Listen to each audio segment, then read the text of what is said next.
Mike Franklin, the property tax guy, and today I'm going to talk about a couple cases that I observed on Microsoft Teams out in the Buffalo area, Orchard Park. So I wasn't a party to the case.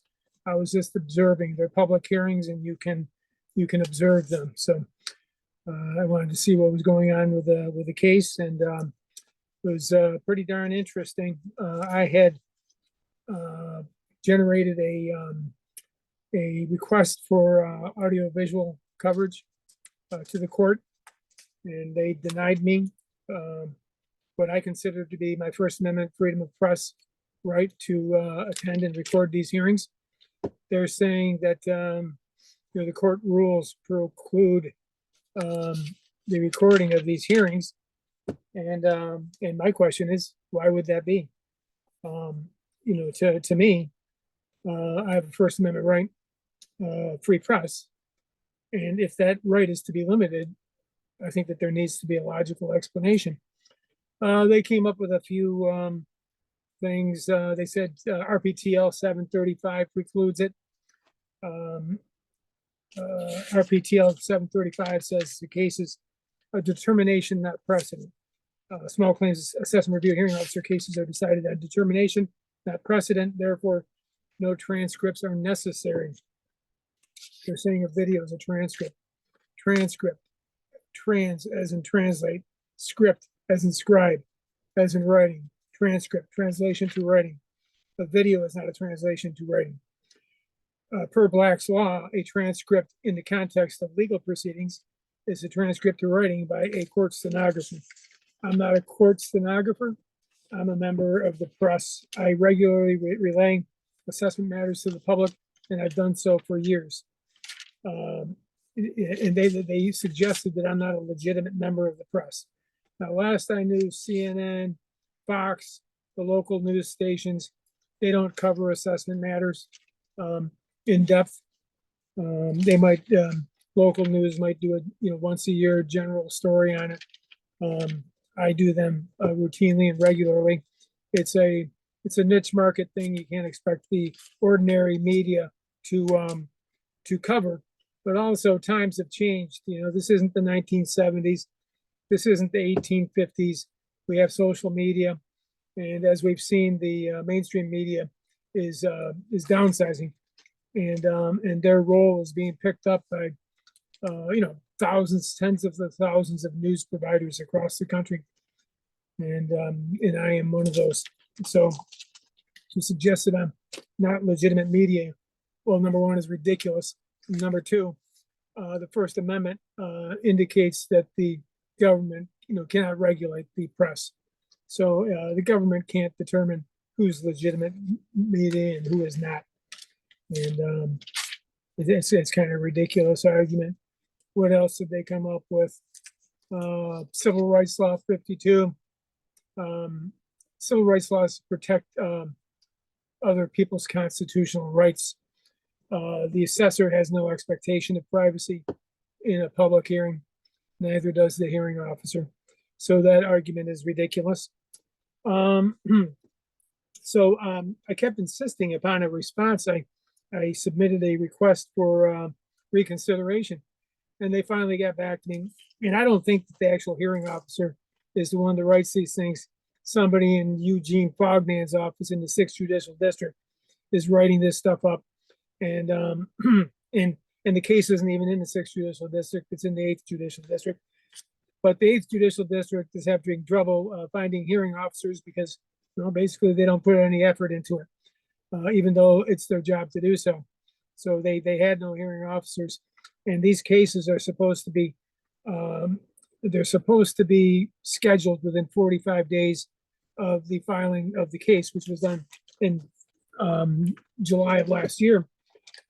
And here we are, the 28th of February, and we're finally having the case. So the court is in violation of the law. Also, when this particular hearing officer scheduled this hearing, by law, they're required to allow 10 business days to schedule. Now, I understand why she did that, because the thing's been dragging on and they needed to get it done. But what that did is it didn't give them the adequate time to consider my request to audio-visual. So in essence, they're violating my rights by violating the law. Okay, so and then in their response to my request for reconsideration, they indicated some case law of Moreland versus Colombia, which is basically Westmoreland was a general in Vietnam, didn't like how CNN was covering him. Apparently, that's a parent company of CNN at the time. This is 1984 case. Well, it was decided in 84. So it was probably initiated previous to that. But they indicated that there was no constitutional right to record judicial proceedings. And so I'm going to read that case in detail, see if there's any dissents, read those and see what that has to say. But my guess is that in my appeal of this matter, I'm going to have to overcome that case law. And at a quick glance, I'm believing that I should be able to do so. Times have changed.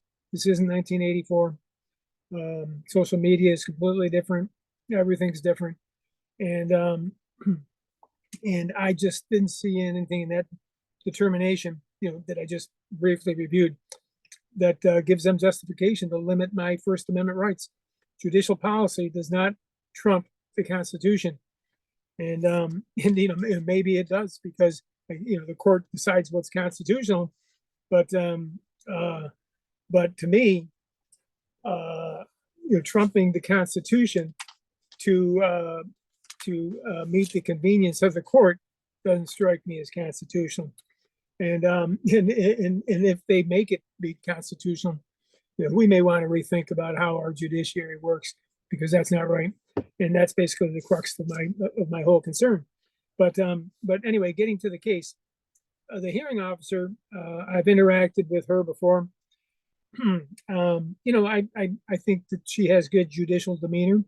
I think she, has knowledge of the law. And I don't know what her real estate valuation experience is.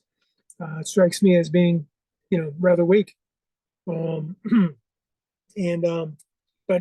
I'm not going to judge that until I see her determination and see what she comes up with. This hearing was, the taxpayer representative, put on quite a show with all kinds of legal argumentation, and the pace of the hearing was fast, but it also went on for an extended period of time. And she is not allowed to record the hearing either. And so there she is trying to hear the case, take notes, and I'd already reviewed the submissions, and I'm trying to follow what they're talking about, and all I have to do is take notes, and I can't keep up with what's going on. I have no idea, without recording this hearing, how she could come up with a proper determination for this case. In the end, the petitioner asked to have his rebuttal submitted, as for consideration, and the town's attorney didn't want that. But and technically she probably shouldn't have allowed it. But I think the reason that she did allow it is because she couldn't follow all this stuff, and so she wanted the rebuttal, so she had something in writing that she could consider later, because she's not allowed to record the hearing. It's crazy. But anyway, the town attorney did not want it recorded, but also on a team meeting, they weren't behind the camera, so you couldn't see you couldn't see them. So not only do they not want these hearings recorded, they don't want to be shown on camera at all. And I wonder why that is. Well, and the assessor didn't want to be on camera, doesn't want to be recorded, and the attorney doesn't want to be recorded. And I'm going to suggest that the reason the attorney doesn't want to be recorded is that she's going to be sending a bill to the town, and the town's going to go to pay that bill, and they're going to be able to see the hearing, and they're going to say, we were charged this much money for that? Are you serious? And especially when she loses the case. And she kept repeating, the taxpayer representative, he's not an attorney, he's not an appraiser, and yeah, but he appears to be kicking your butt, is what it appears. And I've defeated numerous attorneys, and I'm not an attorney, so I don't know what difference that makes. But anyway, she didn't want to be recorded, and she was adamant against it. And So we'll see how that goes. The assessor had a variety of excuses, I call them, she calls them arguments, to support her figure. But the thing is that, she's talking about this, that, and the other. But all she did was take last year's assessment and divide by the equalization rate. So why don't you just say that that's what you did? Okay. Now, if you want to support that, why don't you talk about how you established last year's assessment, or the year before, or the year before that? They haven't done a reval since 1990. So why don't you tell me about this assessment on this property back in 1990, how you came to this inventory and all this conclusion, and how you calculated? But now here it is, 2025, and you're saying it's accurate? Kind of crazy. So again, the hearing officer, I think that she's going to act in good faith, and that's really all I ask for. It would be nice to have somebody with real estate valuation experience. That would be very helpful. But really, at this juncture, I'm just happy with somebody that acts in good faith, because I can't even get that typically. I'd like to have the assessor act in good faith, but they typically don't. They spend 2 minutes doing their valuation, if that. They let the computer generate it or whatever, and then they spend hours trying to defend, this arbitrary figure. I think in this case it was arbitrary in both the cases I heard today. But so I only have a couple issues with the hearing officer. Number one, she didn't provide the required 10 business days to schedule. She's in violation of the law, and she won't allow me to record the hearing. To me, she's violating my constitutional rights. And I don't know about everybody else, but I take my constitutional rights very seriously.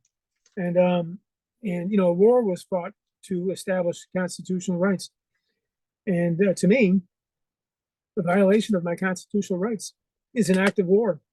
And she says, you're not violating your rights, as if it's nothing. It's very dismissive and unconcerned about my constitutional rights, even though she made an oath to protect the Constitution of the United States, and she's rather flippant with my constitutional rights, and I have a problem with it. Now, is she the real problem? Of course she's not. The administrative judge for the 6th and 8th Judicial District, they're responsible. The administrative judge for the entire state is responsible. The entire court system is responsible. But the thing is, she's the one that signed it. Just like the assessor is the one that signed the tax roll. The town supervisor didn't sign the tax roll. The assessor did. So she's responsible for what she signed off on. And this hearing officer signed the denial of my video request. She is responsible for denying my First Amendment right to press. And it's egregious. It's egregious. This is Mike Franklin, the property tax guy.